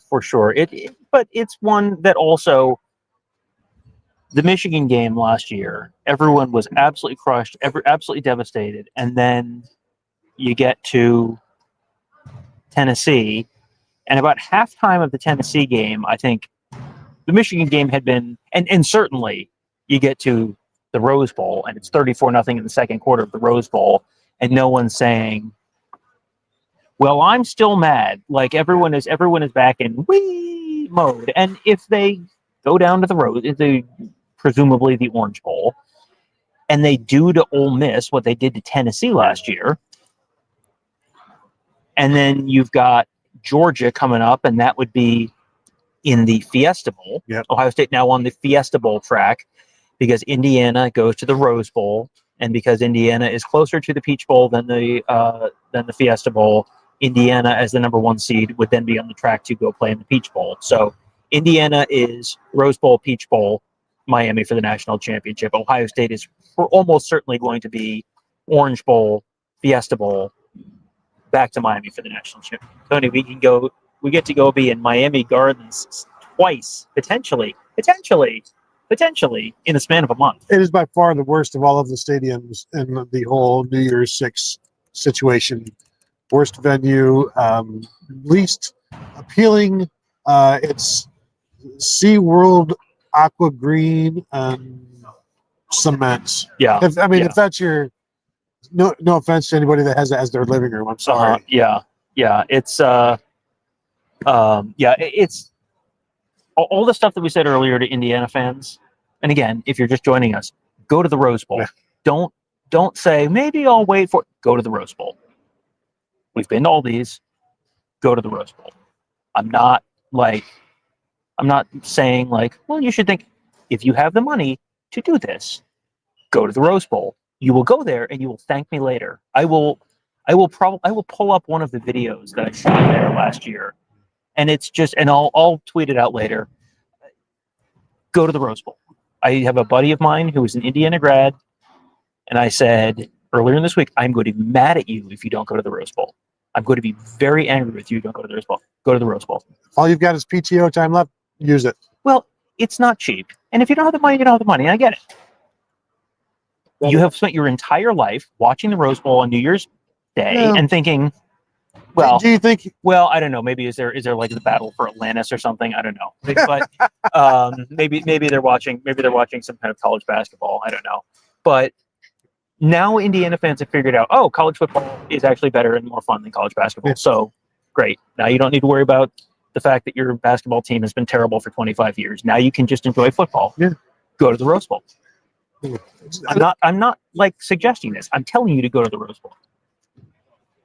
To appreciate what Indiana's been able to do, Kurt Cignetti has been able to do in 2 years, win a Big Ten championship, go celebrate it in Pasadena 100%.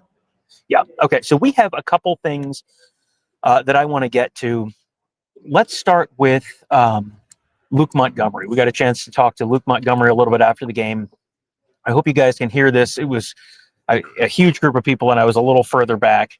So hopefully you'll be able to hear this. You may have to turn your speakers up a little bit. But he had some interesting stuff to say after the game. Ohio State left guard, obviously. So let's hear a little bit from Luke. Block short. Is that how you felt, and what was that message in the locker room? Yeah, 100%. Just one play short. At the end of the day, now we got to go and play for a natty. We've been here before. It's unfortunate, but it is what it is. We got to get back on the film, and the issues are always there, and they arose at the top today. So just got to go from there. It was 1 versus 2. I feel like that can get lost in all of this. matchup game. What did you think Indiana's defense was doing to maybe stress you guys on the O-line? Yeah, I just think they run a really good scheme. They're taught very well and they know what to do. So hats off to them, congrats to them. I'm sure we'll see them again though. So. You said the issues were always there. What issues are you talking about there? Just certain plays and stuff like that. Like it happens. They arose today. Like technique, just more of like a technique standpoint and stuff like that. Like I think we can all be better, including me, obviously. So, we'll have to figure that out. You had a team meeting last year after Michigan. You regrouped. Can you use this as ammunition anyway moving forward? What's the vibe? Yeah, I think obviously we can use it as ammunition. Right now we'll just we'll sit on it and soak it in so we don't have to feel it later. Obviously in this upcoming rest of the season. So. Yeah, something you said there's almost a few guys have said that they felt like you guys got exposed a little bit tonight. You found some weaknesses. Is it almost better to find that out now than say New Year's Eve or New Year's Day? Yeah, I would say so. I think we could that comes with just practice and stuff like that. I think we can find that in practice. We just got to be staying more locked in and stuff like that. But like they arose today, and it is what it is. And now we gotta go correct them. What did you make of the 2 trips inside the 10 that came up empty? Really uncharacteristic. Again, I think we gotta go back and watch the film and stuff like that. We're gonna want some stuff back. It's a team game. Like some guys had great games, some guys had bad games. But like at the end of the day, like a loss is a loss, and we go from there. We pick each other up, and it's just unfortunate that we're here. But it is what it is now. It's been a long time since this team felt a loss. Yeah. And you're standing out there singing Carmen. Yeah. You're seeing them celebrate. What's going through your mind? Just don't let it happen again. Just obviously being an Ohio kid and stuff like that, like it sucks. You obviously never want to feel like this. It's a bad day when you lose at Ohio State, obviously. So, we're not going to let that happen again. We're going to win it all and win the rest of it. Austin said you felt like you guys were one block away from opening up the running game. Is that something you felt on the field as well? Yeah, I would say so, including myself. I had a few miscues today. I'm going to go back and just really dive in on myself and just where I'm at right now. And we're going to probably have like a month and out of work and stuff like that. So, like I said, it is what it is, and we're going to have to get better at technique. We're going to have to get better at a lot of things, and the issues were there today. So. I know you guys, when you make a mistake, it doesn't always show up to the crowd, but when Jaden does, he's on an island out there. I'm curious, locker room afterwards, what's it like for him, and what do you guys do for that? Like I said, like we're a team, man. We got to pick him up. It wasn't all on him. I think we could have played a lot better as an O-line today. I think it just is what it is. Like guys, it wasn't just him. I know that was like he was out there on an island, but like we're all there for him, and we could have done a lot of things better for him, so we wouldn't be in that moment. Appreciate it. Thanks, Luke. Yep. Take care, guys. All right, so that was Luke Montgomery, and I think the question there at the end about Jaden Fielding is like, yeah, he's the one who you look at and go, that's the guy that missed the field goal that cost them the game. But there's a lot that went into how they lost that game. Yeah, they scored 10 points. It's not Yeah, not just a kicker who did not perform his job. This is a team that was scoring 35, 36 points a game, and you're 4 touchdowns short of your average. Yeah. That's not just a kicker. No. It's not just a kicker that didn't score all the touchdowns. No, for sure. Yeah, he's got one job, and it was a short kick. He feels worse about it than you do. Oh yeah, But no matter how much money you had on the game, he feels worse about it than you do. We should get also to the Brandon Inniss interview, because Inniss has a good perspective on this, because he's obviously team captain. He also, and you'll hear a little bit about this during this interview, he was one of the guys who got up and was like one of the big main speakers during that big team meeting after the Michigan loss last year. So he has been to the fair and seen the bear, as our friend Kevin likes to say. So this is not his first rodeo with this kind of stuff. So here's a little bit from Brandon Inniss. Yeah, we know this one's gonna hurt. It's not what we wanted. This was one of our goals, and we didn't get the job done. But we still have another major goal in front of us. We have to watch the film, see what went wrong, clean it up, and we're probably gonna have a long break, a long time to sit on this loss, and then we got to go execute the rest of the season. For the offense, it felt like things struggled to get going. What was causing that out there that just couldn't get in the flow of the game? Honestly, I'm not sure. I got to watch the film and see everything, but we just didn't play the best of our abilities tonight, and we know that. We know we couldn't turn the ball over, and that was on me, and I take full responsibility for that. And yeah, we're gonna get it right. You're a captain of this team. You were here last year. You know that a loss, you can still turn around and win this thing. How much do you feel that comes on your guys' shoulders to make sure this locker room's ready to go in however many days it is? Yeah, that was the message me and Caleb were saying coming back into the locker room. We've been here before. We know what it takes now. We know what it takes to turn a loss into something great. Brandon, you obviously were a key figure in the meeting last year after the loss to Michigan. You're now a captain of this team, so it's even more on your shoulders to get this thing right. Yep. How do you take the next 3 weeks?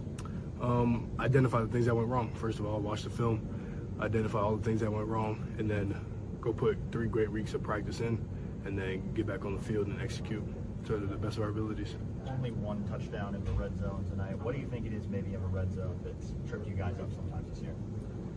Just not executing. I mean, sometimes plays are there, sometimes they're not, but players make plays at the end of the day, and we didn't make enough plays today, especially in the red zone and 3rd down. It was terrible, but we'll get it right. Is there ever a give and take between players and coaches and identifying what is working versus what plays maybe aren't working as much throughout a game? Yeah, I mean, there's always that conversation of what plays are working and not working, and some of the plays we ran tonight didn't work, and we're going to identify that and then get back to work and make sure we get it right. This is Julian's first loss. Yep. So what do you say to him as somebody who now needs to rebound and have a better performance in the playoff? Yeah, I feel like Julian has enough confidence. He knows he's going to get it right.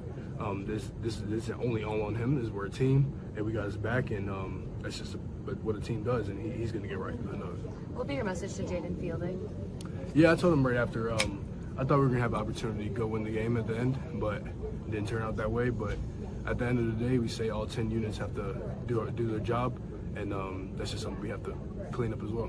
Brandon, you went right over to Jaden Fielding without even missing a beat after the missed kick. As a captain of this team, as a teammate of Jaden, how important was it for you to be one of the first people to see him? And what was your message to him in that moment? Yeah, it was like keep your head up. You know, everything doesn't always go right in football. You know, we want it to. We want everything to be perfect, but that's not how it's going to go. And I felt like I thought we were going to have opportunity to go win the game at the end. I was like, we're either going to go to overtime or we're going to win the game with a touchdown. But it didn't end up that way. How did these types of games help you grow as a leader? Yeah, I mean, it helps a lot, honestly, to see what a team does after the loss. You know, we got to rally our guys, and we still know we got all of our goals in front of us, and we just got to execute them. Brandon, I think you were the first person to greet Jaden after he made the field goal against Notre Dame. Yeah. To win the national championship, you know that he has that in him. Yeah. How much does that help you guys to know, like, this didn't go his way, but the last time you guys were in a college football playoff, now or never win, like, he did connect on one? Yeah, I think it's important for kickers to know they have the ability. They have to have extreme confidence, and that's what we try to instill in kickers because they have a high-pressure job. You know, I think any random person should just go try to kick a 40-yard field goal and see how they do. But at the same time, you know, he knows he has to do his job at the end of the day, and but we're going to rally around him, and we still got a job to finish. 2 trips down inside the 10 that came up empty. How do you look at that? Open for a little while longer. I don't know if I can get Oh, say that one more time. 2 trips down inside the 10 that came up empty.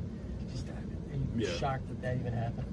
Yeah, I am. You know, we try to pride ourselves on scoring in the red zone and executing on 3rd down. We didn't do them both tonight, and that's why we lost.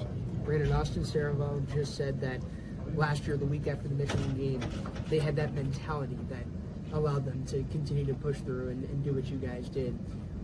How did you build that mentality, and how similar could this next week be to the week after last year's Michigan? I mean, honestly, it'll probably be pretty similar. And I just thought about it, the same score, 13-10. So I feel like it'll be pretty similar. And yeah. Brandon, last year, you were really influential in that meeting that happened and making sure that was a meaningful motivation to move forward. What do you do? 2 more questions for Brandon. Do that in the same kind of vein, like being able to transmit a message that says this is what we've been doing before?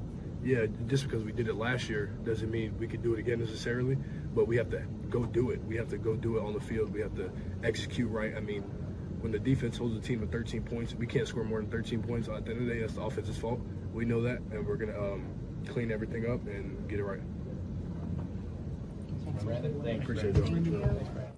All right, so there you go. Yeah, I mean, if the defense holds them to 13, that's a game you should probably win. Why not hold them to 6? Yeah, well, I mean, that's the only other option there, basically, based on that. So yeah, the defense did well enough. The offense, as they know, at least they know. Oh yeah, they're very self-aware that they did not do enough, and you finished 2 of those drives, and this is a different game. You finished 1 of those drives, and this is a very different game. You know, I think you want to really put this in perspective. We have been in the Ohio State locker rooms for the season-ending losses, where it is just utter devastation. 2019 Fiesta Bowl, 2022 Peach Bowl. That is as devastated as I have ever seen a group of people in my, for legitimately tragedy reasons in my life. This is not that. This is guys who are annoyed, guys who know they didn't play well, guys who know, okay, that wasn't good enough. We need to do better. There's an old saying that it's hard to beat a team twice in one season, and if these two teams face off again, I think you're probably going to see a different game. Different doesn't necessarily mean Ohio State wins by 40, but it means it's not going to be 13-10 the next time they play, because you're going to have some different counter punches and then some counter punches to the counter punches. Yeah, the same game won't be played. The same game wouldn't win it anyway. Mm-hmm. So you're going to have to win it in a different way. Yeah. So we have a super chat. Oh, we do have a super chat. Let's get that in right now.